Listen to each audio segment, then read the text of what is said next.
Pagi ini kita khusus akan membahas sebuah istilah dalam konteks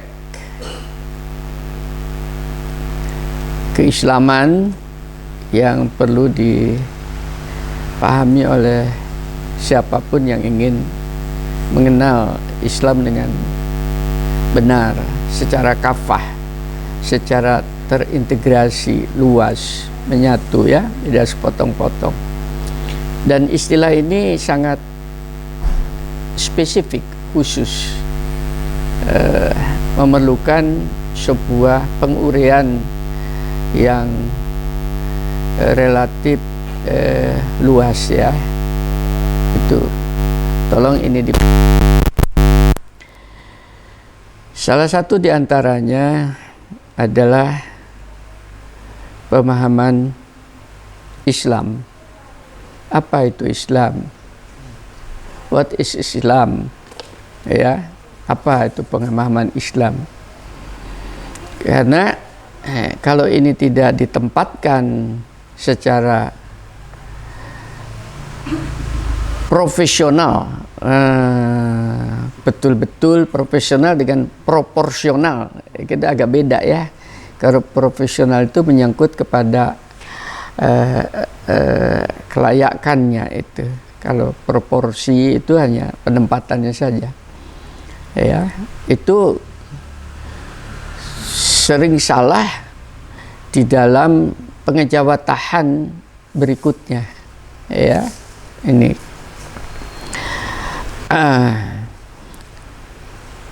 Al-Quranul Karim itu sendiri memberikan definisi atau istilah-istilah itu secara lugas. Jadi tidak ngambang, tapi betul-betul disampaikan. Nah, Islam itu pengertiannya adalah, kalau dalam bahasa sehari-hari kita itu menyerah.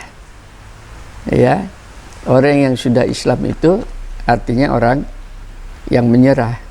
Tidak ada konteksnya dengan sholat, dengan haji, dengan baca Quran, tidak ada. Pengertian dalam pengertian umum dalam bahasa Arabnya itu adalah orang yang sudah menyerah kepada sesuatu nilai yang dianggap benar. Itu dalam hal ini menyerah kepada konsep-konsep ketuhanan tentunya. Karena hanya itu, maka itu disebut orang itu sudah Islam, menyerah. Makanya kan sering ada, kalau Anda melihat di YouTube-nya Zakir Naik, ya, atau gurunya sebelumnya, itu kalau Anda lihat seperti di situ, orang itu hanya satu, mengucapkan kalimat syahadat, dianggap dia sudah Islam, dianggap dia sudah menyerah. Itu makanya, padahal persyaratan untuk kalimat syahadat itu bukan menjadi sebuah dasar bahwa dia betul-betul menjadi seorang yang sudah beriman sesungguhnya, ya. Belum. Itu konteksnya lain. Konteksnya lain. Karena saya ambil ini, saya memberanikan diri kepada istilah itu. Makanya tolong dicek lagi nanti teman-teman juga yang selama ini menganggap bahwa kalimat syahadat atau syahadatain itu dia sudah berislam dengan sesungguhnya. Belum. Itu hanya salah satu bagian, karena ada persyaratan di belakang bahwa dia seorang mukmin itu masih memerlukan pengejawatan lebih jauh, ya. Itu karena peristiwa-peristiwa seperti itu pada dasarnya hanya merupakan pintu masuk saja, gitu. Nah, di sini titik ini yang kebanyakan orang kekeliruannya di situ. Kalau orang sudah berkalimat syahadat, maka orang itu sudah dianggap mu'alaf, paham ya? Maka seakan-akan sudah segala-galanya. Ini belum, jauh sekali. Ya, belum apa-apa. Jangan mudah percaya dengan syahadatnya, percaya ucapan kalimat syahadatain itu. Kenapa kayak begitu? Saya bergaul dengan banyak orang ya, itu, dan banyak orang tertipu hanya dengan ucapan kalimat syahadatain itu. Bahkan banyak sekali teman-teman itu menjadi bangga kalau ada orang yang tadinya dari non muslim masuk muslim dengan kalimat syahadatain, wah diarak kemana-mana, paham ya? Suruh ceramah di masjid, suruh seakan-akan dia sesuatu yang hebat, omongannya jadi sebuah rujukan, dia dapat hidayah. Lupa bahwa dirinya yang sudah muslim itu sudah ada hidayah gitu. Dia tuh masih perlu dibina ya, gitu, masih perlu dibimbing. Ini peristiwa ini saya ambil daripada surat Al-Hujurat, surat ke-49, nanti dibaca ton ayat ke-14 ya, biar 49 ayat ke-14.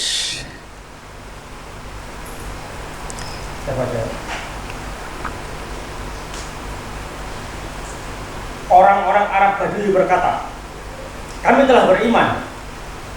Katakanlah kepada mereka, kamu belum beriman. Tetapi katakanlah, kami telah tunduk. Karena iman belum masuk ke dalam hatimu. Dan jika kamu taat pada Allah dan Rasulnya, Dia tidak akan mengurangi sedikit pun pahala amalmu. Sungguh Allah Maha Pengampun lagi Maha Penyayang. Sudah jelas ya statement ini dari Quran sendiri. Jangan mudah percaya dengan orang mengatakan sudah beriman.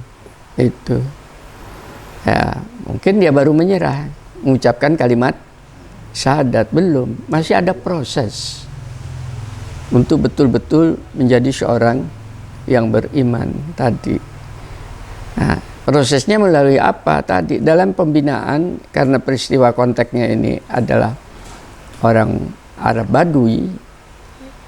Ciri daripada masyarakat Badui Arab itu adalah nomaden, masyarakat berpindah dan tidak punya peradaban karena mereka biadab, itu ya, hidupnya di tenda ke tenda, membunuh, merampok, memperkosa, menganu klan lain, itu sebagai sebuah budaya, kebiasaan. Makanya banyak istilahnya tribes atau clan, suku, bukan suku, kalau Arab itu apa namanya, kabilah. Nah, ya, kabilah-kabilah itu menjadi besar itu setelah dia berkembang mengalahkan kabilah-kabilah kecil itu tadi ya, disatukan. Itu hampir sama dengan peristiwa bangsa nomaden itu adalah bangsa Mongol. Kalau Anda melihat Kublai Khan, Genghis Khan, itu dari kabilah-kabilah kecil, kalau lihat sejarahnya, kemudian menjadi sebuah kabilah yang besar, kemudian jadi sebuah kerajaan ya, itu. Sama. Saudi Arabia yang sekarang itu kabilah tadinya. Kalau Anda lihat itu, ya, kabilah-kabilah kecil itu tadi, itu kabilahnya Ibnu Saud, ya, itu kabilah. Nah, kemudian dipromosikan oleh orang Amerika dan orang Inggris supaya membelok dari kekhalifahan Islam di Turki, ya. agar supaya mendirikan negara sendiri, paham ya? Itu. Dan kami yang akan menjamin, makanya dikasih persenjataan, tapi di situ terjadi negosiasi enggak? Iya, karena di situ diketemukan minyak, supaya Anda tahu. Ya, udah, akhirnya tadinya kan Ibnu Saud masih di tenda besar-besar dengan minyaknya itu, makanya mbok sampai kapanpun main behind the gun daripada kerajaan namanya selama Saudi Arabia itu, situ ada Amerika dan ada Inggris, ya itu tadi ya, dalam tanda petik ya sudah terbeli oleh negara adik kuasa. Kan sama dengan Indonesia ya, yang lalu kan saya sudah mengatakan bahwa jadi siapapun jadi presidennya tidak lepas dari dua kekuatan, Cina dan Amerika. Gitu. Begitu membelot sedikit diturunkan lewat proses politik dan sangat mudah untuk mereka. Bisa diikutin sedikit, saya perluas ya tadi. Makanya iman belum masuk, masih Anda perlu dibina.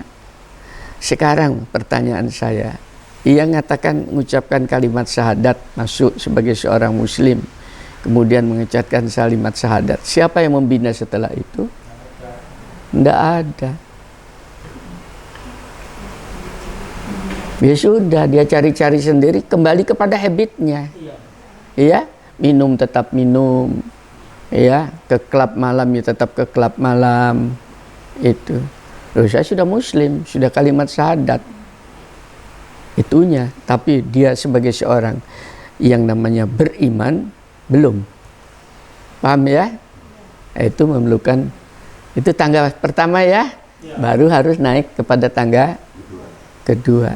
Nah, ini kalau dijawatahkan kepada umat muslim itu sendiri, ya, mungkin saudara kita, Anda pun yang nanti dengarkan di dalam YouTube, itu tadi, kalau Anda itu belum masuk kepada tangga kedua, itu ya yang dinamakan beriman, menjadi seorang namanya mukmin, Islam namanya muslim orangnya, ya. Itu belum naik ke tangga kedua, dan mayoritas banyak di dalam masyarakat seperti itu. Ya, itu belum dianggap sebagai seorang yang mukmin. Kalau hanya kemudian muslim saja itu tadi, tidak ada jaminan bahwa dia itu akan mendapatkan sebuah berkah daripada Allah kalau dia tidak naik kepada tangga yang kedua. Ini tolong dimengerti, sehingga kita sendiri kalau berhadapan dengan masyarakat luas tahu posisi dia tuh di mana sih? Ya. Iya. Ya sungguh. Baik kan ngomong begini bukan atas dasar teori yang disebutkan Quran. Saya sudah praktek berhadapan dengan teman-teman saya di kampus sendiri. Iya. Ada seorang profesor, itu ya mantan guru-guru saya, bahkan mantan rektor di Brawijaya. Begitu udah pensiun, saya masih suka ke kampus, saya datangi, Pak, apa Bapak sudah, ke saya selentingan Bapak sedang belajar untuk belajar sholat. Nah, ini sudah sungguhan ini. Lalu saya kan punya keberanian, mantan dosen saya. Waktu itu saya belum jadi profesor masih, tapi karena saya kasihan ya, udah pensiun. Iya itu katanya. Itu apa? Kalau panggil saya dia tuh, Rojatun, itu apa itu? Surat apa yang harus dihafal itu? Gitu coba bayangkan. Harus jadi untuk sholat tuh Al-Fatihah. Iya, saya menghafalkan surat Al-Fatihah itu nggak hafal-hafal katanya. Coba. Iya disabar Pak, minggu kedua ketemu lagi, gimana sudah apa? Enggak, saya sudah menyerah katanya. Udah biar anak saya saja yang sholat katanya. Loh, ini coba bayangkan. Dia seorang muslim,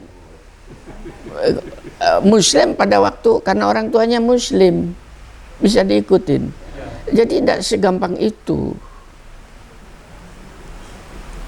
Sungguhan. Saya berhadapan dengan bukan orang kecil, dengan orang besar-besar itu profesor-profesor, padahal saya masih anak-anak saat itu. Dalam tanda petik ya, masih muda. Itu, kalau itu mantan rektor, mantan dekan saya, 2 saya hadapin. Yang satu, dua-duanya profesor. Yang satu itu bahkan di negeri Belanda, yang saat dulu pernah saya ngomong, ya, karena saya mau langsung haji dari Belanda, dia melarang saya untuk haji karena proyek saya sekolah ke sana itu dibiaya Belanda itu bukan untuk haji, alasannya gitu, akan tetapi untuk sekolah, ya. Itu. Ini tamatan Amerika loh ya. Betul-betul sekuler. Muslim dia. Gimana saya ini? Saya ngomong agama gak nutut, masih profesor ya. Nah, saya menggunakan ilmu logikanya dia di dalam diskusi itu. Ya. Itu. Masih muda saya, masih umur 29 tahun pada saat itu. Ini supaya Anda melihat fenomena ini. Bahkan kalimat syahadat saja belum tentu bisa dia. Sungguhan ini. Padahal kawinnya Islam. Kalimat syahadat saya belum tentu bisa. Ya, begitu lobby tetap dia menekan pada saya hanya bermohon aja kepada Allah, lembutkan hatinya Tuhan. Nggak tahu belakangan itu karena tekad saya kayak demikian. Makanya kalau Anda di dalam kebenaran itu jangan pernah gentar dengan paksaan orang. Atas dasar itulah kemudian dengan keyakinan yang kayak demikian itu akhirnya lunak juga sang profesor itu. Justru dengan kelunakan hatinya dia ingin banyak belajar ya ke saya. Sampai pulang ke Indonesia pada saat itu, di Indonesia pun saya tidak sungkan waktunya sholat itu, Pak, kok belum sholat duhur dan asar saya perhatikan. Wah, ini repot, ini ada Pak Ika ini katanya. Jadi ada polisi katanya. Enggak, saya bukan polisi Pak, sayanya. Karena ada Quran Fadzakir inna fa'ati zikro. Ingatkan siapa tahu bermanfaat untuk Bapak. Itu ya. Itu satu. Ada yang lain lagi, mantan dekan juga. Iya betul. Begitu sudah dia turun jadi dekan, saya datangin. Profesor lagi. Ya. Yang ngomong-ngomong seperti dari hati ke hati, akhirnya udah Pak ikut saya. Ya, coba sholat Jumatan ya. Pas sholat Jumatan di Surabaya, omongan yang khotib yang di atas mimbar itu dengan omongan saya pada dia di kamar berdua itu persis. Duh, bisa persis Dek katanya. Ya nggak tahu itu. Nah di situ dia mulai tertarik, paham ya? Sehingga sejak saat itu dia mau mendengarkan kajian-kajian sampai akhirnya saya ajak haji bersama dengan saya, paham ya? Dia mengatakan bahkan dengan istri saya tawaf sampai dengan sa'i pun, sampai wukuf pun di belakang saya, paham ya? Nah, sehingga pulang dari tanah suci, aduh Dek, biyen aku ki kafir temenan, kata-kata dia mengatakan, ya, sampai terakhir mau meninggal di rumah sakit, saya datangi. Sudah siap? Ya Dek, untuk suwun yo. Begitu meninggal. Itu kan masih enak. Ada orang yang mau, paham ya? Seandainya tidak ada, kemana dia mau bertanya? Dan di dalam masyarakat itu seperti ini. Nanti silakan ini yang di dalam YouTube itu. Makanya saya bilang, jangan sungkan. Saya sudah ngasih nomor. Jangan sungkan tanya kepada saya. Sungguhan. Kalau Anda mau datang ke sini, Sekarang persyaratannya ada Pak Rizal. Kau mau datang ke sini minimal 10 orang. Jangan satu-satu, repot saya. Dengan 10 orang itu saya bisa membuat mumpung saya masih dikasih kesempatan untuk saya. Enggak bayar, enggak. Itu banyak di dalam masyarakat seperti itu. Jadi saya sudah bergerak.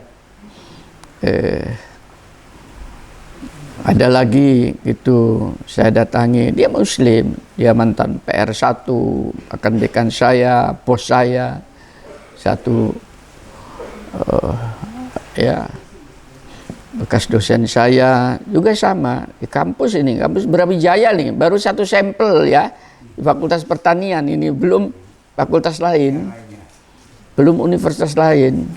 Itu tadi saya datangi di kamarnya itu, gimana Pak sekarang dengan masa sepuhnya Bapak, ini apa yang mau, artinya saya melempar umpan kan, apa yang enggak, itu saya seneng Kak, panggil saya Kak, saya seneng ini berfilsafat katanya. Oh baik Pak, mari kita berfilsafat. Loh kan enak ya, tentang makna hidup ya, didengarkan namanya orang tua. Tapi sebetulnya saya memper menggiring ya.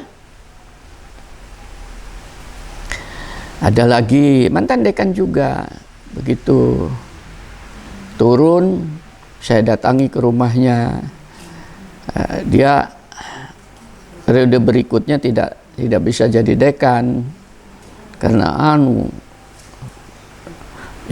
saya tidak bisa jadi dekan lagi karena ada isu saya ini komunis, paham ya? Waktu itu masih zaman Pak Harto ya. Mertua saya ini dianggap komunis, di litsusnya tidak lolos, ya istrinya. Jadi saya kena isu itu. Kenapa Bapak pada saat jadi dekan itu tidak merubah masukan saya ya, perilaku bahwa Bapak bukan seorang komunis? Gimana caranya? Misalnya satu, di kampus kan ada masjid, paham ya?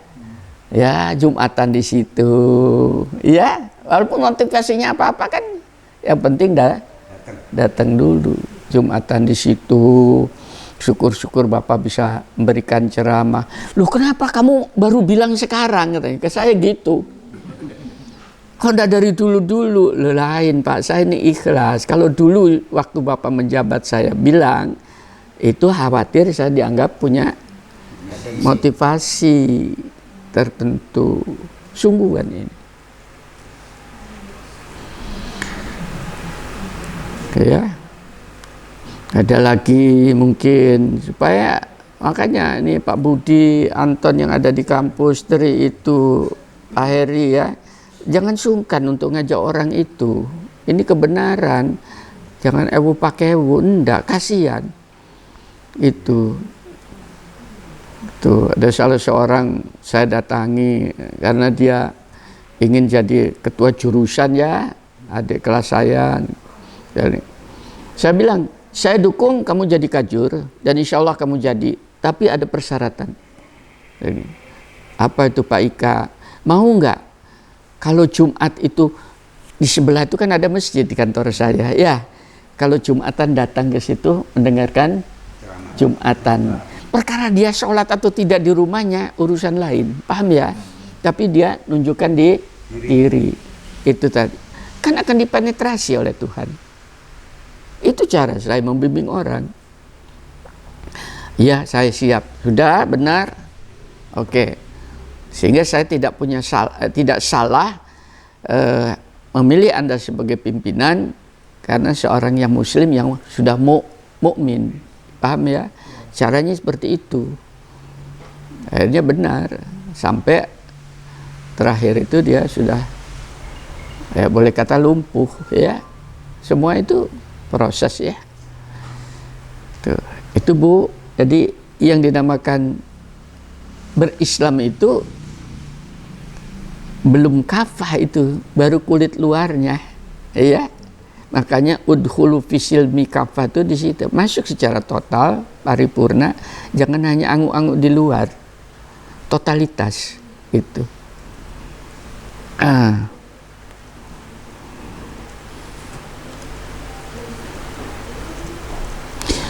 Kalau di mimbar itu sering sekali ada ajakan itu, wahai orang-orang yang beriman, ya ayyuhalladzina amanu ittaqullah haqqa tuqatih wala tamutuna illa wa antum muslimun tuh. Ya, hendaknya kamu betul-betul itu secara Islam itu secara hak, secara penuh, secara total, ya, dengan sungguh-sungguh, dan janganlah kamu mati kecuali di dalam jalan kebenaran, jalan keislaman yang dikonsep oleh Ilahi itu. Itu artinya bukan yang baca kalimat syahadat, paham ya? Akan tetapi sudah menjadi sebuah integritas, sebuah kesatuan. Apa itu? Yaitu beriman, paham ya? Nah, jadi orang yang tadi sudah menyerah itu sudah beriman belum? Belum. Baru dia menyerah. Ini nanti jangan mudah percaya dengan gituan ya. Ayatnya sudah jelas tadi dibacakan saudara Anton. Ya. Baru dia sebagai seorang Muslim.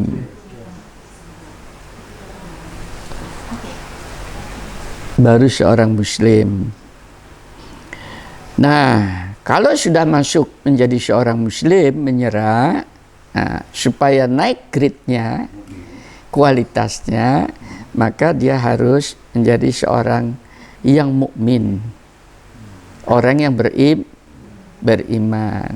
Tadi Muslim menjadi mukmin. Nah, untuk seorang itu dikatakan menjadi seorang yang mukmin, berarti ada yang diimanin kan? Paham ya? Itu tadi. Nah, di dalam standar keislaman, konsep yang diimani itu tadi, itu diungkapkan di dalam surat Al-Baqarah, surat kedua, ketiga, dan surat paling 285 sekira itu. Nanti yaitu mereka yang beriman kepada Al-Baqarah ton. Ya, Rasul Muhammad. Ya, di bawah. Muhammad beriman kepada apa yang diturunkan kepadanya, Al-Quran. Satu, Al-Quran, iya. Demikian pula dengan orang-orang yang beriman. Semua beriman kepada Allah. Kepada Allah. Dua, Malaikat-malaikatnya. Malaikat-malaikatnya. Tiga, Kitab-kitabnya. Empat, Dan Rasul-Rasulnya. lima. Paham ya? Lima kan? Dan mereka terus ton? Dan mereka berkata, kami tidak membeda-bedakan seorang pun dari Rasul-Rasulnya. Nah, jadi kita harus mengimani Isa Al-Masih, mengimani Moses, ya. Ini kehebatannya orang Islam itu di situ. Yang orang mungkin orang Yahudi belum tentu mengimani bukan yang setelah itu ya Isa Al-Masih. Ya, orang yang mengimani Isa Al-Masih belum tentu mengimani Muhammad sekarang, tapi yang mengimani Muhammad diharuskan ya untuk mengimanin. Ini bedanya sekarang. Dilihat daripada kualitas keimanan itu mana lebih banyak. Kalau yang belakang mengimani kepada itu tadi. Ya, sekalipun kedatangan Muhammad sebetulnya sudah ada berita dalam kitab-kitab sebelumnya. Tapi untuk menerima itu sebagai kebenaran bahwa Muhammad yang akan datang, dibelokkan. Paham ya? Itu tidak diakui. Padahal sudah ada di dalam kitab-kitab sebelumnya. Oke lah, itu masalah kepercayaan ya. Tapi kita tadi ada 5 ton. Di Al-Baqarah di ayat kedua, 2 Bukan, itu sudah jelas sampai di situ.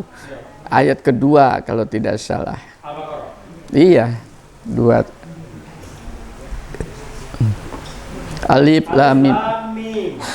Ya. Kitab Al-Quran ini tidak ada keraguan padanya. Nah, artinya kembali kepada kitab kan? Jadi tidak usah ragu.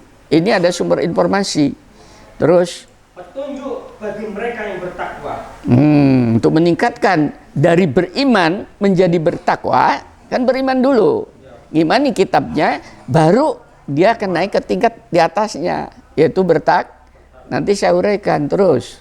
Yaitu mereka yang beriman kepada yang gaib. Nah, masuk ke yang gaib ya.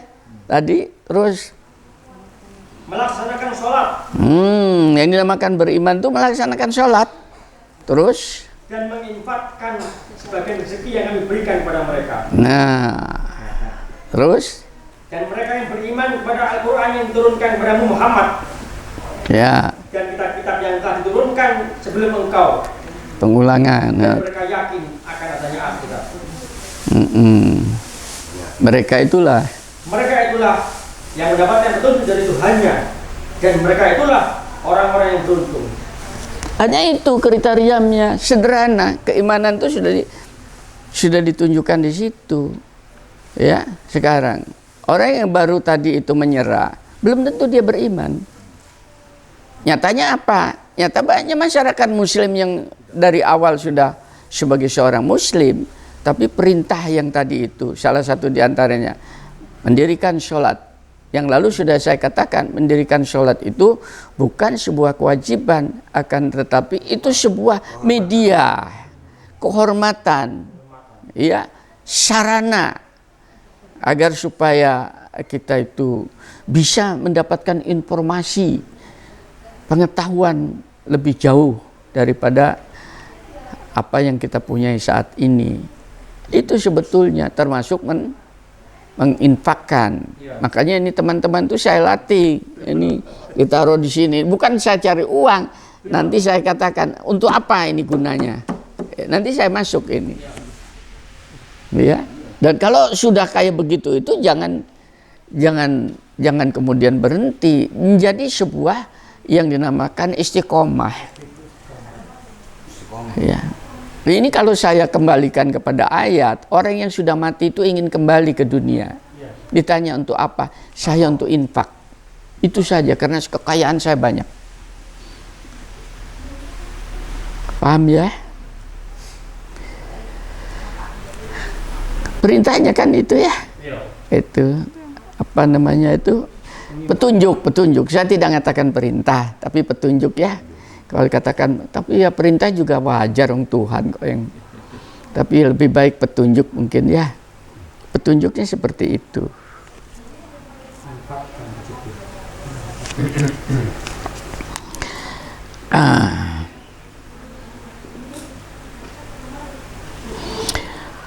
Nah, kalau Anda sudah melatih dengan apa yang dinamakan mengimanin dengan identitas yang disampaikan oleh Allah. Tadi kan identitas ya, atau apa variabel.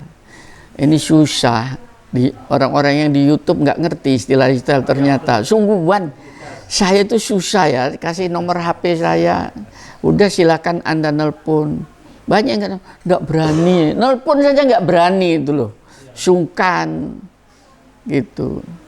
Jangan, ini kesempatan sebetulnya ya. Silakan. Nah, kalau itu yang disampaikan itu menjadi sebuah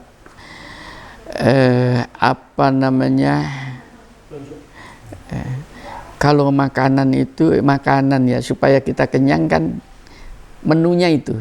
Paham ya? Itu sebagai sebuah menu. Paham ya? Menu itu kan perlu diejawatahkan. Apa yang diimanin itu perlu diejawatahkan. Paham ya? Perlu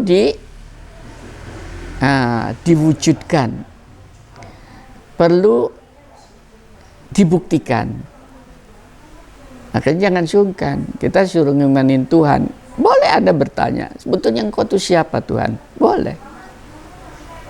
Saya mengiman engkau, tapi supaya mantap iman saya ini. Paham ya? Nah, bagaimana saya bisa bersentuhan diri saya ini? Itu boleh. Termasuk mengimani kitab-kitabnya. Sekarang pertanyaan saya, pernahkah kitab yang diberikan pada Anda yang insya Allah Al-Quran Nur Karim ini originalitasnya masih 100% ya, masih 100%, boleh dicek gitu. Sekarang pernahkah itu dijadikan sebuah rujukan? Makanya saya dalam kajian-kajian itu, kenapa saya menggunakan Quran, tidak gunakan yang lain. Saya sebagai seorang ilmuwan kan bisa menggunakan ilmu-ilmu itu untuk pelengkap ilmu yang saya pelajari selama itu, untuk melengkapi, menerangkan firman Allah ini dalam bentuk perkataan Tuhan. Insya Allah dengan kayak demikian menjadi lengkap ya. Tuh. Nah ini seru, harus dilatih setiap saat. Keimanan ini tadi diasah. Yang tadi malam saya sudah sedikit ngomong ke teman-teman ya, itu kita ini Bapak Ibu hidup di bumi ini ada kekeliruan metode pendidikan. Saya ngomong begini sebagai seorang pendidik saya, ya, yang saya katakan saya di depan kelas itu, di kampus sudah hampir 45 tahun di depan mahasiswa ya. Nah, S1, S2 sampai dengan S3 saya mengikuti training pendidikan sejak muda. Setelah saya overlaykan dengan pendidikan itu tadi dalam kenyataan di dalam masyarakat, ternyata tidak sinkron, ada kekeliruan dengan pendidikan yang harusnya kita timba. Pendidikan di dalam masyarakat yang kita ikutin, semua ibu-ibu sudah, bapak-bapak sudah, mulai TK, SD, SMP, SMA, perguruan tinggi pun masih terus ya, gitu. Saya baru selesai mengikuti pendidikan formal itu tahun 84, bayangkan berapa puluh tahun saya, ya, baru selesai itu tadi pendidikan formal. Jadi kita itu sudah dicekoi. Pendidikan formal yang ada di dalam masyarakat ini pada dasarnya itu belum mengejawatakan konsep pendidikan sesungguhnya. Ya. Ini kenapa yang ada pada masyarakat itu pendidikannya itu hanya menggunakan penglihatan jasmaniah. Ya, itu. Paham ya? Itu. Makanya adakan praktikum kan? Praktikum disuruh lihat objeknya kan? Jasmani. Ya. Reaksi kimia bareng, ya kan? Coba terjadi enggak gitu. Itu jasmaniah, material semata. Itu kalau dalam bahasa ilmu pedang, Bu. Nah, saya pelatih silat soalnya ya. Itu belum berbentuk pedang bermata dua. Itu baru istilahnya mungkin golok ton. Golok itu matanya hanya satu ya. Jadi saya siapkan ya di sini untuk praktikum. Nah, seperti ini, Bu. Jadi hanya mata satu ini. Jadi apa yang dipraktekkan kita sekolah itu, yang kita asah itu hanya satu sisi, tajam. Paham ya? Intelektual dan sebagainya. Dengan intelektual saya dapat jabatan. Ini dengan intelektual saya dapat duit. Dan dengan intelektual saya dapat posisi sosial, ya.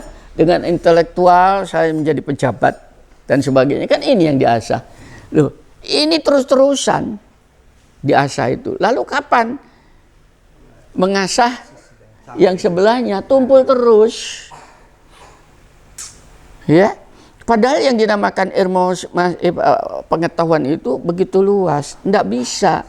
Apa yang kamu asah di sini ini mungkin hanya 1/10 atau 10% daripada isi pengetahuan yang diberikan oleh Allah yang harusnya dikuasai oleh manusia. Yang 90% tidak terlihat karena tumpulnya.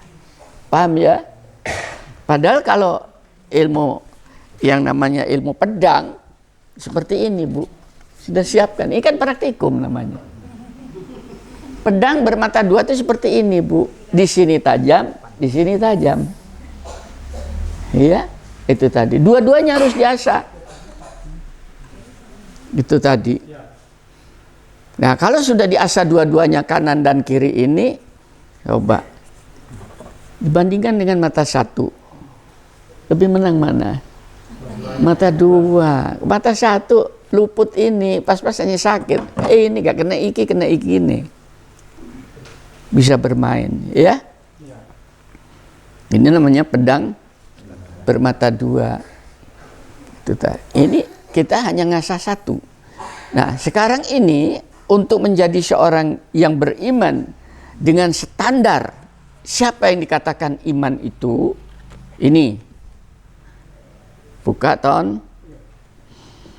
apa yang dinamakan beriman, Al-Anfal surat ke-8 ayat kedua. Sesungguhnya orang-orang yang beriman adalah mereka yang bila disebut nama Allah maka gemetarlah hatinya, dan apabila dibacakan ayat-ayatnya kepada mereka maka bertambah kuatlah imannya, dan hanya kepada Tuhan mereka bertawakal. Ya, itu satu. Yang kedua, surat Al-Hajj surat ke-22 ayat 35, ada kata-kata hampir mirip dengan itu, yaitu orang-orang yang apabila disebut nama Allah hati mereka bergetar, orang yang sabar atas apa yang menimpa mereka, dan orang yang melaksanakan sholat, orang yang menginfakkan sebagian rezeki yang kami karuniakan kepada mereka. Nah, pintu kuncinya untuk membuka bahwa orang itu menjadi seorang mukmin, yaitu sudahkah kita itu bergetar hati apabila disebut nama Tuhan? Enggak. Apa yang disebut nama Tuhan itu bukan Allahu Akbar kemudian bergetar, tidak begitu. Yang disebut nama Tuhan itu apabila kamu dalam kebenaran di jalan ilahi itu, begitu kita berbelok sedikit saja, ya, maka kita menjadi gelisah. Itu bergetar namanya, ya.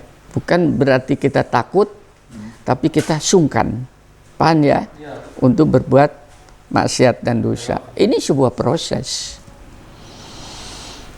Ada indikatornya apa yang dinamakan beriman itu tadi. Nah, ini yang tidak dilatih di situ. Ini ada hubungannya dengan apa? Ya, kalau kita sudah bisa sampai kepada tingkat beriman seperti itu tadi, baru dikatakan kita sebagai seorang yang mukmin.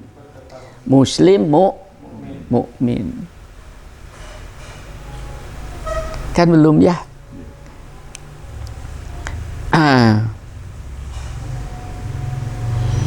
Untuk sampai kepada tingkat itu perlu sebuah bimbingan. Yang di dalam Quran itu disebut, ya, karena menjadi seorang mukmin itu adalah mereka yang beriman kepada Allah dan Rasulnya, kemudian mereka tidak ragu-ragu, tidak sungkan, pas bandrol bahwa ini adalah kebenaran Tuhan. Nah, dan mereka berjihad dengan harta dan jiwanya. Mereka itulah orang-orang yang benar. Statement ini sudah ada di situ. Ya. Nah, yang jadi masalah sekarang, karena kita sudah kadung mengasah mata pedang yang satu keluar, ya, ternyata kan tidak dapat apa-apa, kecuali dapat bojo, dapat cucu, dapat rumah. Karenanya itu, yang semua itu mesti ditinggal, betul nggak? Yang semua itu pada dasarnya adalah fata morgana. Betul, fata morgana. Kenapa dikatakan fata morgana? Karena berubah dari waktu ke waktu. Bah, kebenaran itu tidak pernah berubah. Kebenaran itu yang namanya, yang hak itu hak apa adanya, ya. Ini tadi.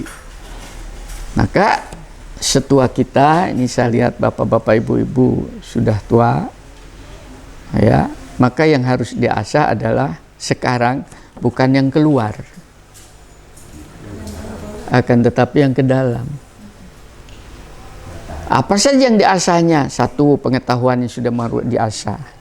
Untuk sekolah lagi, Bu, kalau sudah kepala 5 sekolah, Bu, cepat mati. Di teman saya 2 di kampus, Pak Budi ya, kepalanya 5, mati semua. Saya bilang, salah alamat kamu. Ya, sungguhan. Karena sudah bukan makomnya. Mencari duit, sudah bukan tempatnya. Sudah kepala 5, Bu, masih mencari duit, itu kecelakaan. Dia tidak akan pernah bisa kaya. Sudah lewat masanya. Ya, itu sudah bukan ke sana lagi. Karena sampai dengan kepala 5 harusnya sudah tidak menajamkan yang keluar, tapi menajamkan yang ke dalam. Tadi, duit untuk apa? Agar supaya kita berbagi. Duit untuk apa? Supaya kita bisa berinfak. Ya, tadi. Kedudukan untuk apa? Supaya kita bisa menolong sesama. Paham ya? Itu kepala 5. Pengetahuan untuk apa? Agar supaya kita bisa mencerdaskan masyarakat. Ini yang menjadi tekad saya, mengapa saya membuka kajian Bima Sakti ini setelah saya menyelesaikan tugas saya yang keluar. Tugas saya yang saya keluar tadi ya, itu sampai saya di Kalimantan Timur mendirikan sekolah dan sebagainya itu. Begitu saya bilang, oh saya sudah kepala 5, pulang ke Anton, nanti pulang kita sudah harus hijrah, bukan keluar mengasah pedangnya, matanya pedang, tapi ke dalam. Nah, itulah kemudian saya ajak kajian ini. Jadi sampai sekarang alhamdulillah ternyata oleh Allah diberkahi. Sudah abad keberapa sekarang ini? Berarti sudah hampir 21 tahun ya. Nah, membina seperti itu dalam rangka untuk mengasah ke dalam. Nah, kalau keluar itu yang diasah adalah intelektual, paham ya? Tapi kalau ke dalam yang diasah adalah hati nurani. Tadi. Kenapa saya sampaikan ini yang dinamakan iman, supaya berkembang, tumbuh. Dalam bahasa saya sebagai seorang yang biasa bercocok tanam, Bu. Ya. Tadi malam sudah saya sampaikan, iman itu laksana bibit. Ya, bibit tanaman yang sifatnya unggul. Dia akan berbuah lebat, ya, kokoh terhadap terpaan angin, ya, tahan hama penyakit, ya, itu tahan terhadap kekeringan, itu iman. Bisa hidup di jenis tanah apapun, mulai tanah masam sampai kepada tanah yang basah. Itu sebetulnya bibit, kayak bibit tanaman yang unggul. Bibit tanaman itu tidak ada yang seperti itu, paham ya? Dicari itu tidak ada, makanya dicari sampai di tanaman bukan pemulihan, transgenik, ya, cangkok gen untuk mendapatkan bibit yang kuat. Nah, iman ini oleh sebagian orang yang belajar tentang keagamaan itu hanya dianggap sebagai lab service. Kalau saya lain, itu adalah sebuah bibit yang harusnya bibit itu kita pelihara, kita pupuk, ya. Tadi malam kan kita pupuk, kita airin, ya gitu, kita pelihara supaya tumbuh menjadi tanaman yang kokoh itu tadi. Itu mana itu tanah bercocok tanamnya itu ya diri kita sendiri. Makanya disebutkan manusia dari tanah itu dalam pengertiannya itu karena dia menjadi lahan yang cocok untuk ditanamin bibit keunggulan ini tadi, bibit yang unggul ini tadi. Itu ke sana arahnya bibit tadi. Nah, itu harus dipupuk. Kalau tadi malam itu pupuknya apa itu? Pengetahuan. Pupuknya pengetahuan. Karena apa untuk dipupuk pengetahuan? Karena yang diimanin itu harus apa yang saya imanin? Tuhan. Bagaimana saya mengimani Tuhan? Dari mana pengetahuannya? Dikasih informasinya lewat firman. Paham ya? Gitu.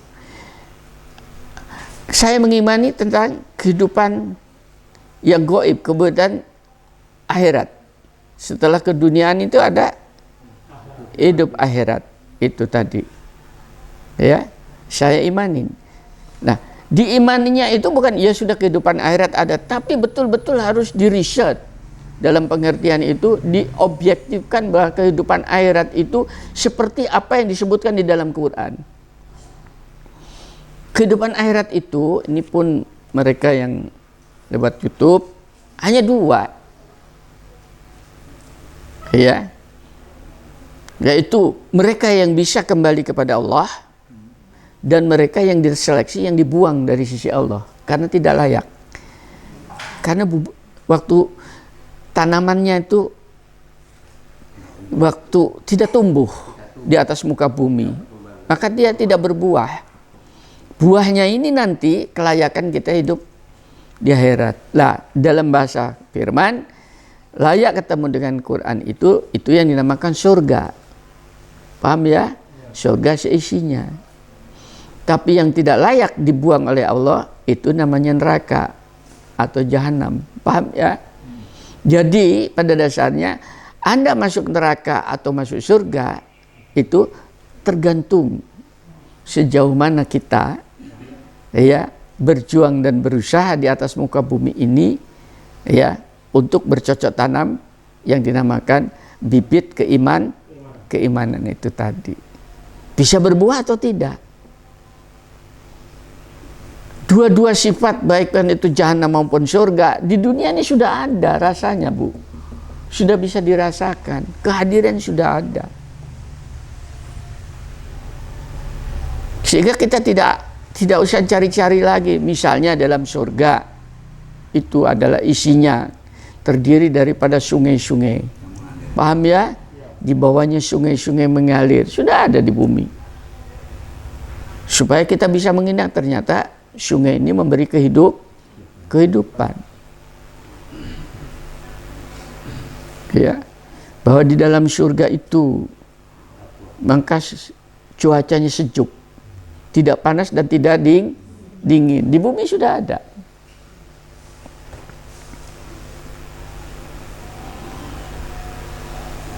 Gitu. Apalagi buah-buahan disebutkan.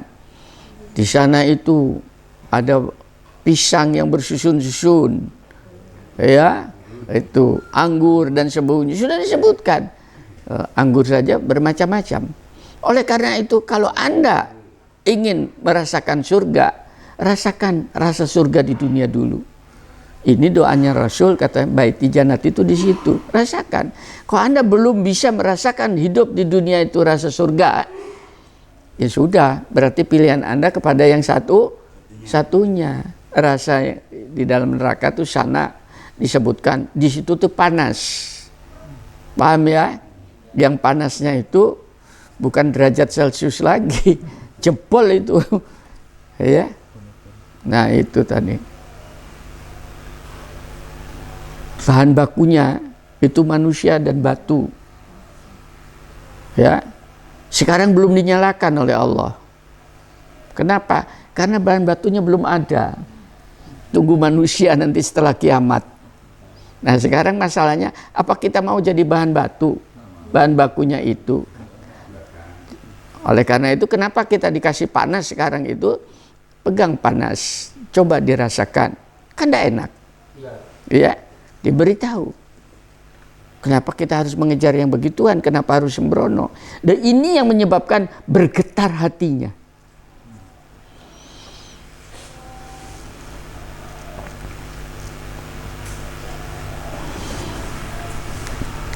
Ke neraka takut,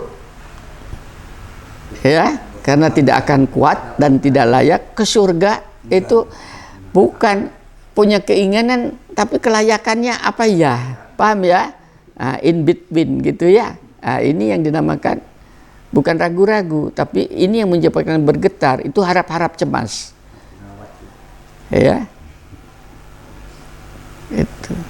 Kita kadang-kadang sembrono di dalam hidup ini, seakan-akan kita sudah ahli jannah. Enggak, untuk mendapat masuk ke dalam surga itu masih ada tiket lain. Kita bisa diikutin, itu yang dinamakan keimanan itu. Maka dikatakan sebagai seorang yang mukmin baru. Jadi tadi yang ngatakan baru kalimat syahadat saja belum. Nah, ini sudah melaksanakan itu tadi. Kalau keimanannya itu tadi sudah berbekas dan itu menjadi alarm bagi dia kemanapun dia berjalan, remote, ya, alarm itu, maka orang ini yang dinamakan orang yang disebut namanya orang takwa. Itu ittaqullah haqqa tuqati wala tamutunna illa wa antum muslimun, itu di situ. Yaitu mereka yang apabila imannya itu tadi sudah betul-betul menjadi jiwa kehidupannya di dalam sehari-hari.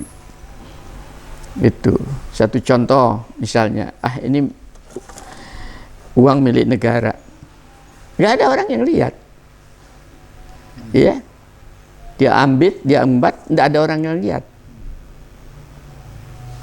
Bisa diikutin ya.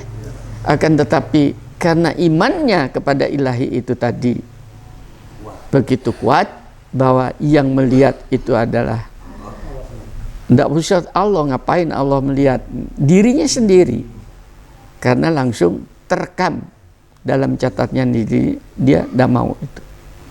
Enggak, ini orang yang dinamakan takwa, ya.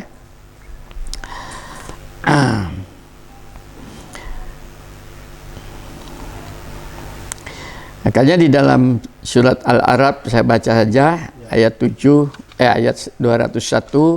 surat ke-7.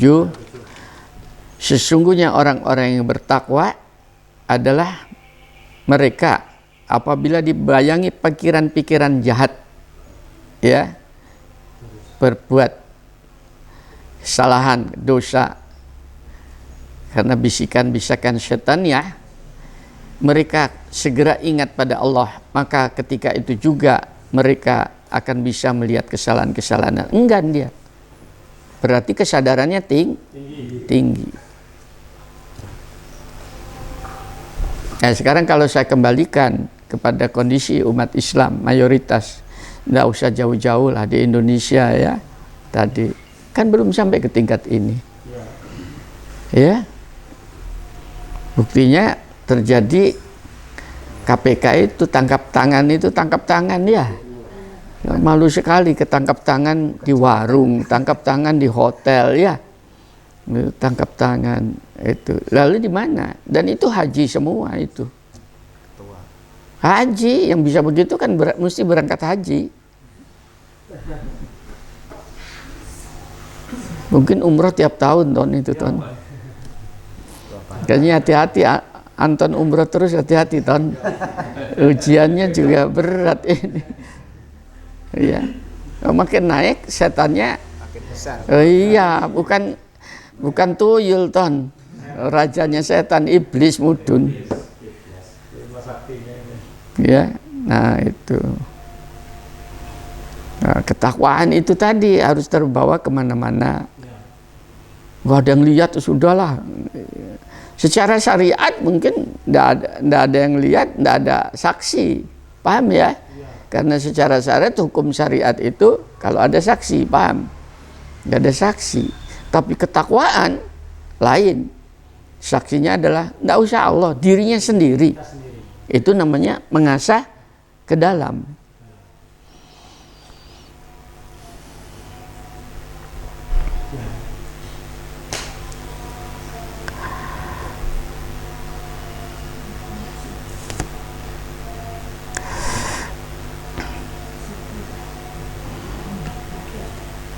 Nah, orang yang sudah sampai ke tingkat itu yang dinamakan muttaqin.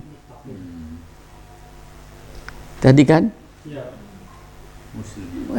Islam, Muslim, beriman, mukmin, bertakwa, namanya muttaqin. Tingkat muttaqin ini berat. Karena itu sudah menjiwain apa yang diimanin.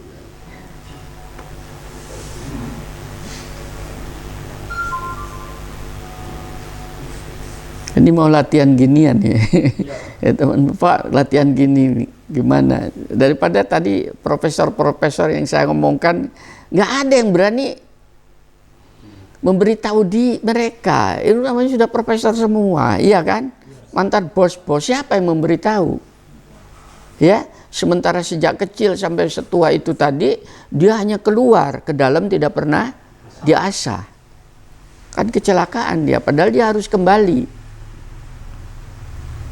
Tidak bisa dilihat, takdirnya ditentukan oleh dirinya sendiri.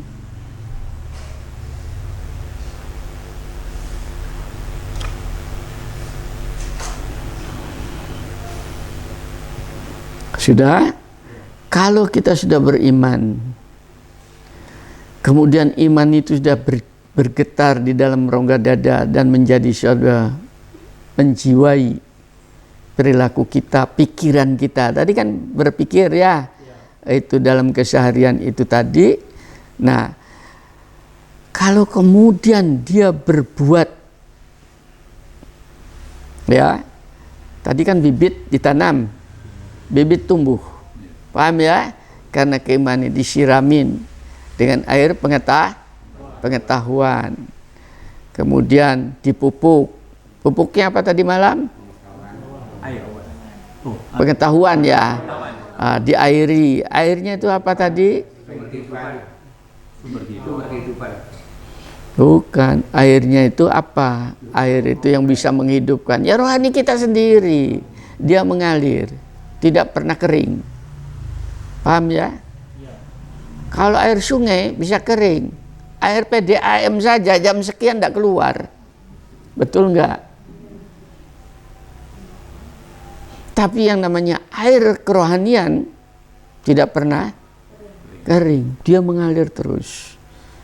Tadi, maka itu untuk mengasah yang ke dalam itu tadi, ya gunakan rohani itu tadi. Paham ya?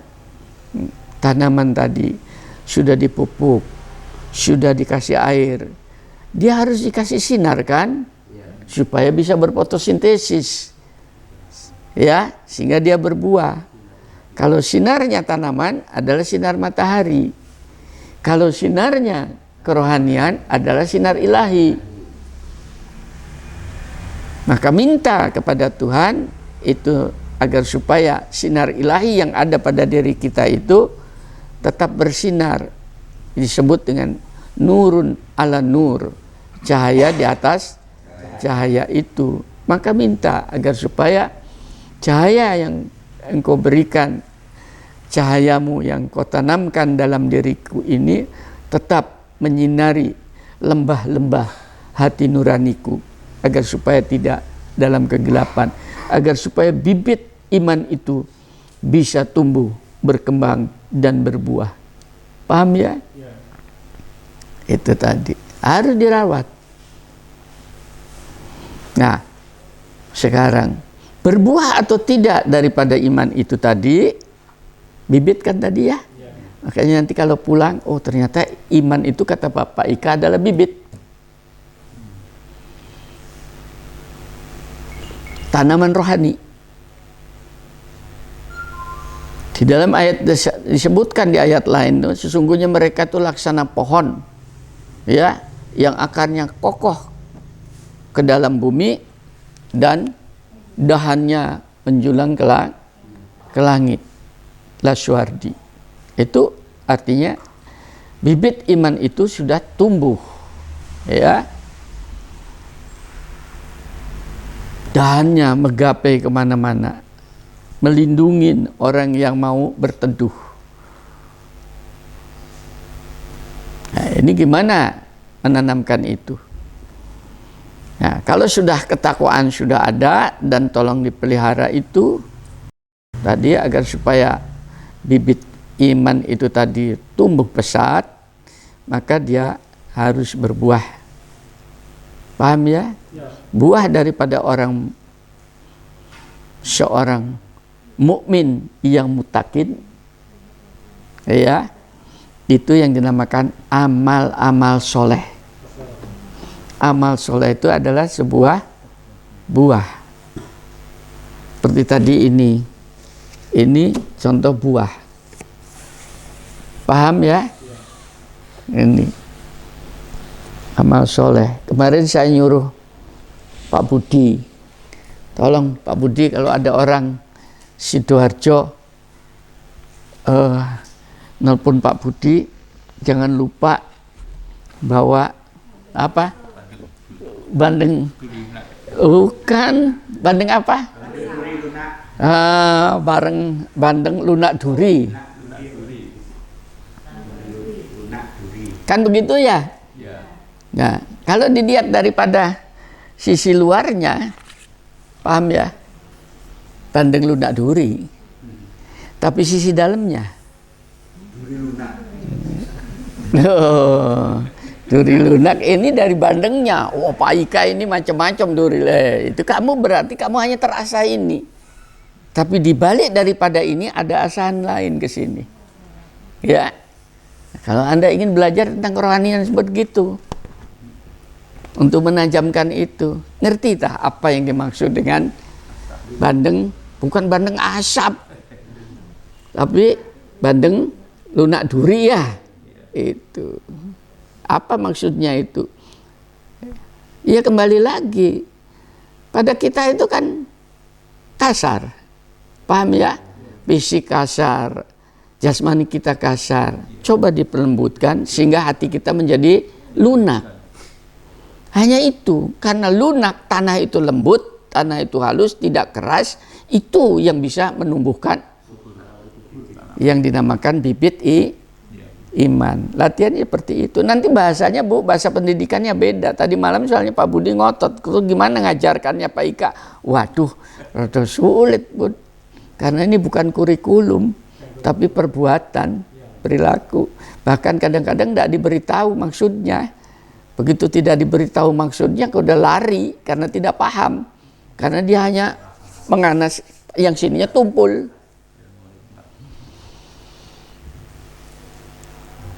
Ya, lo bahasa Quran itu nanti lama-lama itu hanya bahasa isyarat loh. Sungguhan.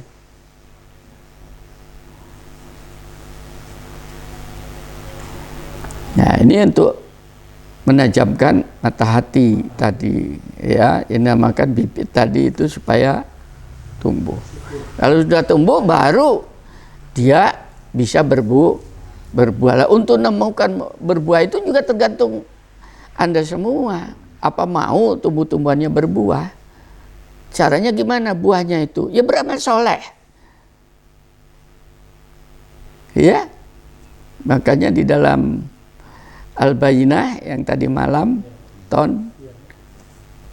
ayat keempat, ayat keempatnya, sungguhnya orang-orang yang beriman dan beramal soleh. Sungguh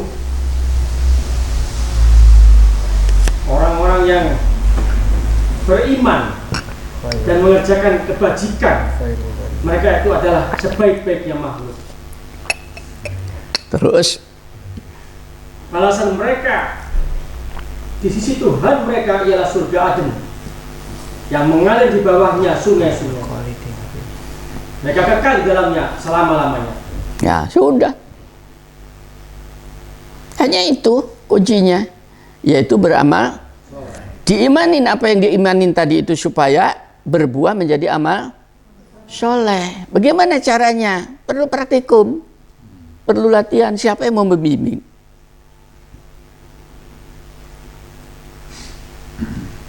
Beramal soleh itu tadi. Ya, untuk sampai ke tingkat itu tadi diperlukan kesabaran. Iya. Sungguhnya Allah beserta orang-orang yang sabar. Pengertiannya bukan Allahnya nongkrong di situ, tapi artinya sungguhnya ridho Allah itu berada pada orang-orang yang sabar. Orang sabar sudah kerjakan apapun menjadi buah.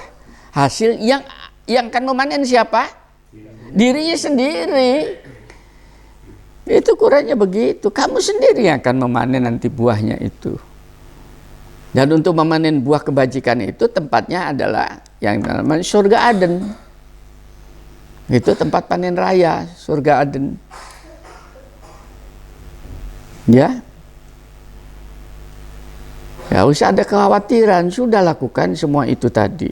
Itu terbuka untuk siapa saja. Ya. Terbuka untuk siapa saja. Mau diambil apa tidak? Mau panen raya apa tidak?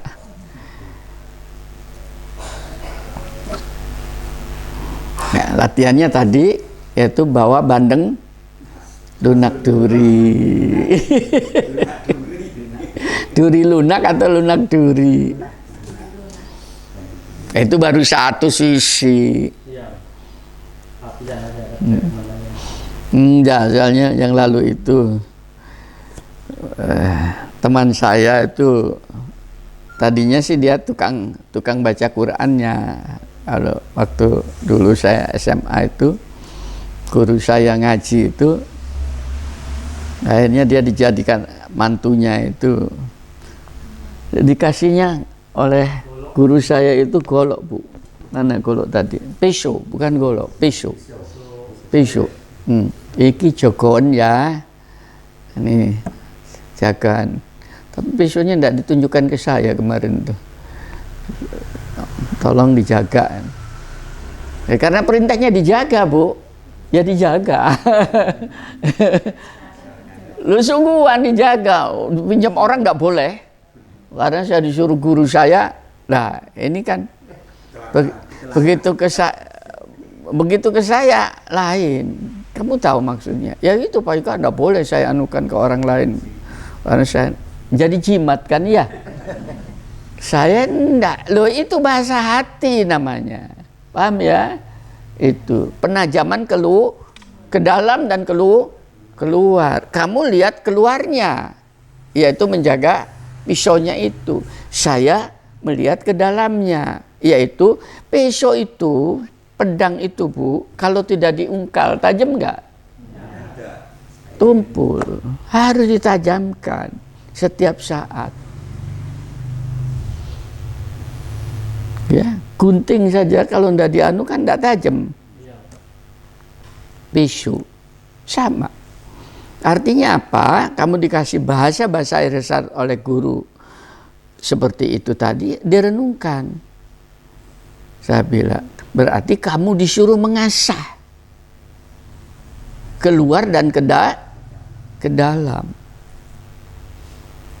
Mau latihan itu sudah tua dan nutut. Karena dia sudah merasa bisa baca Qur'annya. Sudah lewat dia, sudah. Mudah-mudahan saja dia diterima Allah kan gitu ya. Dia meninggal seusia saya waktu itu.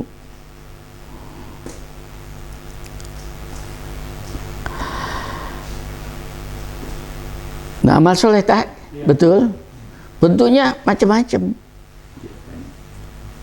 Yang dinamakan ibadah-ibadah yang kita kenal, yang selama ini diajarkan terus dari waktu-waktu, dari mimbar Jumat, dari Jumat ke Jumat itu hanya salah satu daripada amal kesolehan yang sifatnya ritual, paham ya? Tapi bentuk amal soleh lain banyak. yang bisa lakukan. Nah, salah satu contoh, saya mencoba menyampaikan amal soleh dari saya, yaitu menyampaikan pengetahuan kepada saudara-saudara saya, siapa tahu bermanfaat, kan begitu ya. Tapi kalau tidak bermanfaat ya tak PDW Bu, siapa tahu bermanfaat.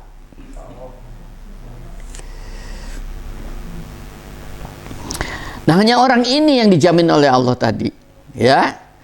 Allah telah menjanjikan, janjinya Tuhan loh ya, kepada orang-orang yang beriman. Iman kan tanamannya tadi ya, bibitnya. Dan dari iman itu, kalau saya terjemahkan begitu, ini beramal soleh. Berarti amal soleh itu adalah iman yang sudah berbuah. Paham ya? Mereka akan mendapatkan ampunan. Artinya apa? Kalau ada kata-kata ampunan, karena Allah tahu bahwa namanya manusia tidak bisa lepas daripada dosa dan kesalahan. Kesalahannya itu diampunin. Makanya jangan sedih. Dan pahala yang besar. Pahala itu adalah reward. Tidak usah dikejar. Karena itu urusan Allah. Layak atau tidak urusan Tuhan kan. Kita bukan ngejar pahala.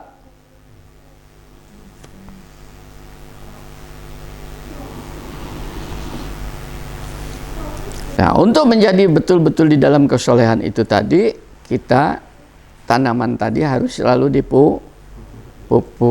pupuknya tadi pengetahuan. Makanya doa Nabi Ibrahim itu nanti kalau Anda lihat di dalam Asy-Syu'ara surat ke-26 ayat 83 ton.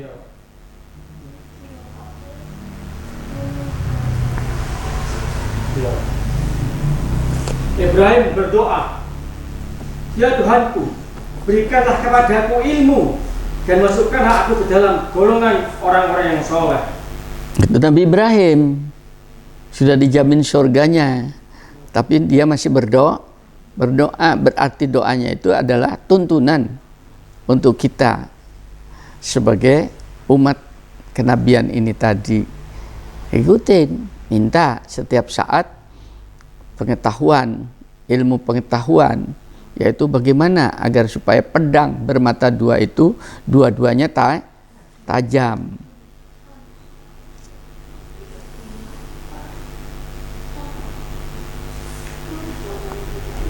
Sudah Bu, bisa diikutin ya ini ya. Itu menjadi orang yang bercocok tanam, yang dinamakan keimanan tadi itu, bibit iman itu supaya berbuah. Sudah bisa diikutin sampai ke tingkat itu saja, menjadi seorang yang soleh itu sudah dijamin oleh Allah. Termasuk orang-orang 4 kriteria orang yang mendapatkan jaminan, yaitu para nabi, ya. Yang kedua adalah orang-orang yang selalu membela kebenaran, berjalan di atas kebenaran. Yang ketiga adalah kaum orang-orang yang soleh tadi ya. Dan yang keempat adalah mereka yang mati jihad sebagai syuhada. Lah, untuk menjadi syuhada itu harus berjuang. Paham ya? Perjuangan itu tadi menjadi seorang mujahid. Paham ya? Itu namanya jihad. Perjuangan itu namanya jihad. Berjuang di jalan Allah, berjuang di jalan kebenaran, itu namanya jihad. Makanya seorang ibu yang mengandung sampai melahirkannya itu tadi, dalam kriteria Islam itu tidak disebutkan apakah dia itu mempercayai Tuhan atau tidak mempercayai Tuhan, tapi kriteria Islam itu orang itu termasuk berada dalam jihad fisabilillah. Selama yang bersangkutan itu ikhlas. Tapi kan ikhlas Bu ya. Di atas bumi mana ada ibu yang gerundel, ya? Nggak ada, semuanya ikhlas. Itu namanya jihad. Oleh karena itu, kalau kemudian sampai meninggal karena berada fisabilillah itu, maka orang itu dianggap syuhada. Orang yang mati di jalan Allah. Peluangnya lebih banyak ibu-ibu daripada bapak-bapak. Makanya minta hamil lagi, Bu. Tapi udah tua-tua gini. Udah lewat.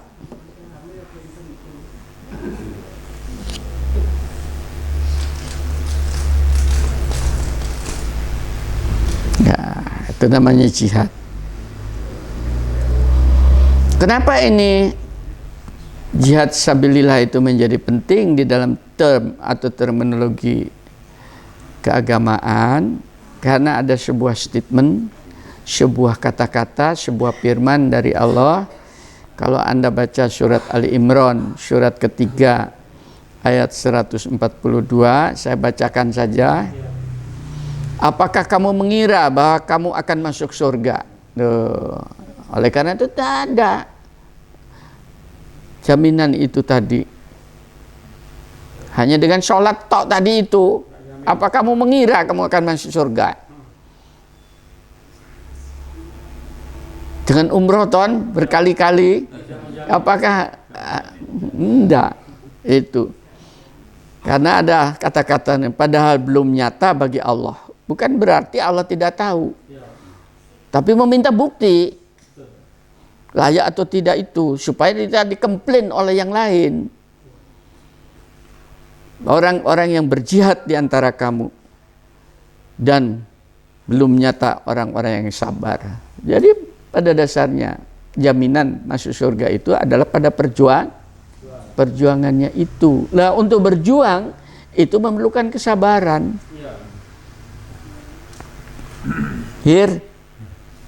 Kamu dengan tersuruk-suruk berapa tangga naik lantai rumahmu?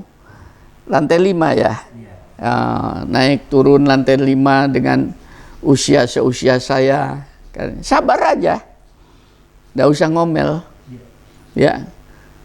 Misalnya mau datang kajian ke sini, tahu-tahu nggak enak saya ngomong ya, tapi sabarin lah. Nah, turun dan sebagainya, diikutin saja. Itu sabar, karena pada saat kamu jalan ini adalah itu yang dinamakan jihad fisabilillah. Makanya ke teman-teman Sidoarjo, saya ngajak-ngajak bapak-bapak ibu-ibu itu bukan untuk saya, tapi saya ngajak agar dalam sisa hidup ini kita tercatat sebagai orang-orang yang mujahid, orang yang berjihad. Itu kan kriterianya 4, yaitu mereka yang mati di dalam jalan Allah sebagai seorang syuhada, namanya disebut.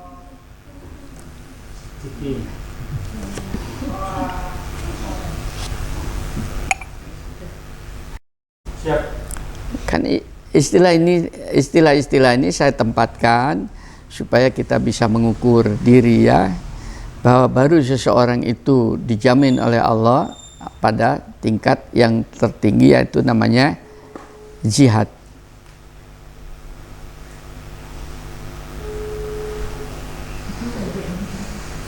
Itu namanya jihad fisabilillah. Paham ya? Oke, sudah sampai ke tingkat itu. Nah, yang terakhir ini, untuk kita bisa mengasah kedua mata pedang tadi, maka jalannya tidak ada lain. Di dalam metode itu disebut kita banyak bertafakur namanya, ya. Tafakur itu bukan berdiam diri, tapi tafakur itu punya dua sisi, yaitu mengasah yang keluar, namanya pikir, mengenal yang ke dalam, namanya zikir. Itu bertafakur, itu pasangannya, dua-duanya diasah. Ini ya, keluar dan ke dalam. Keluar itu pikir, dipikirkan, ke dalam ini zikir.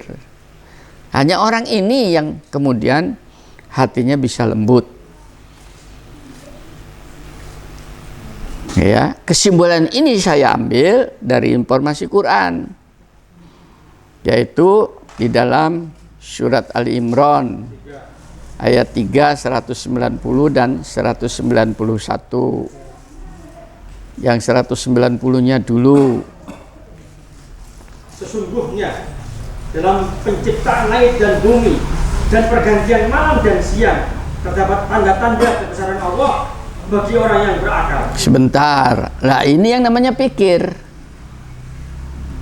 Pikir keluar, melihat semua kejadian bumi alam raya seisinya itu, ini dia akan mendapatkan pelajaran, dipikir itu. Tapi untuk mendapatkan jawaban, baru yang kedua, ayat di bawahnya, ayat 191. Yaitu orang-orang yang mengingat Allah sambil berdiri, duduk, atau dalam keadaan berbaring, dan mereka memikirkan tentang penciptaan langit dan bumi, seraya berkata, ya Tuhan kami, tidaklah Engkau menciptakan semua ini dengan sia-sia. Maha suci Engkau, lindungilah kami dari azab neraka. Nah, apa konteksitasi sampai kepada azab neraka? Setelah melihat dia keluar pikirannya bahwa ini dengan hukum-hukum yang pas, ya, bahwa ini semua ada maksud dan tujuan, paham ya? Seisinya itu tidak sia-sia, dan siapa yang menciptakan itu tidak lain adalah Tuhan itu sendiri. Baru akan nampak. Itu namanya zikir, menyebut nama Tuhan itu, kenampakan di situ menjadi zikir bagian, baru dia akan bertafakur tadi, tunduk. Kenapa? Karena dia melihat bahwa Allah sudah memberikan sebuah informasi yang paling berat setelah kehidupan dunia ini, yaitu alam akhirat. Lakar masuk ke dalam keridhaan Allah yang namanya surga seisinya, termasuk Tuhannya, atau langsung terbuang. Maka minta kepada Allah agar supaya kita dijauhkan dari yang kedua, yaitu terbuang dari sisinya, yaitu masuk ke dalam jahanam ini. Orang yang bisa berdoa kayak demikian apabila sudah bisa merasakan hatinya itu bergetar bahwa Allah tidak main-main menciptakan ini tadi. Nah, kalau dua-duanya ini menjadi sebuah kesatuan, maka kita itu yang dinamakan manusia yang paripurna, ya, betul-betul sudah menjiwai. Ini belum sampai masyarakat nggak tahu saya bagaimana cara memperbaiki kondisi yang seperti ini, ya. Tuh paling gampang sekarang kan tahun politik, untuk menjadi caleg saja kan sudah keluar miliatan. Kalau dia mengerti tentang menjadi seorang yang takwa, dia tidak akan berani, ya, karena dia berjudi kan, bermain dengan judi, itu tadi. Dia hanya keluar, diiming-iming, ada kedudukan, ada posisi, ada duit, ada pujian, padahal fata morgana, belum tentu jadi. Seandainya jadi pun, itu semakin menjerumuskan yang bersangkutan untuk tidak bisa mengasah pisau yang pisau mata pedang yang ke dalam. Apalagi udah tua-tua ya, apalagi yang mau dicari. Mudah-mudahan ibu-ibu, bapak-bapak sekalian yang tadi sabar ya, untuk bersama-sama dengan saya melakukan penambahan pengetahuan seperti doanya tadi Ibrahim alaihissalam. Dari waktu ke waktu itu kita dituntun oleh Allah, cahayanya semakin berbinar-binar dalam rongga dada kita ya. Itu bibitnya tadi yang namanya iman telah tumbuh menjadi pohon yang berbuah ya. Itu kemudian tetap kita airi dengan aliran air kerohanian. Insya Allah kita akan diperkenankan oleh Allah untuk mengakhiri hidup ini dalam keadaan husnul khotimah. Mudah-mudahan. Rabbana atina fid dunya hasanah wa fil akhirati hasanah wa qina adzabannar. Walhamdulillahirabbil alamin. Assalamualaikum warahmatullahi wabarakatuh.